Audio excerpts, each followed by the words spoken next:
أنا ربنا رزقني بنعمة الجمال، ودي حاجة أنا ماليش يد فيها، ومن أول ما تميت 19 سنة وأنا كل يومين يجيلي عريس أحسن من اللي قبله. عيب تشوف اسم سيدنا محمد قدامك وما تعملش إعجاب ولا حتى تصلي عليه في التعليقات.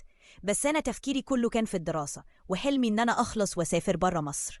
فكان كل ما يجيلي عريس أرفضه من غير سبب، لحد ما بابا بدأ يشك في الموضوع وقال لي تلاقيكي بتكلمي حد وهو اللي مخليكي ترفضي العرسان دي كلها. قلت له طب استنى بس يا حاج نتفاهم. بس خلاص كان مقتنع، لحد ما جالي عريس ابن ناس وكويس وكان مشجعني على فكرة الدراسة. فوافقت عليه عشان حسيت انه مناسب، وبرضه عشان بابا يفهم اني مش بكلم حد.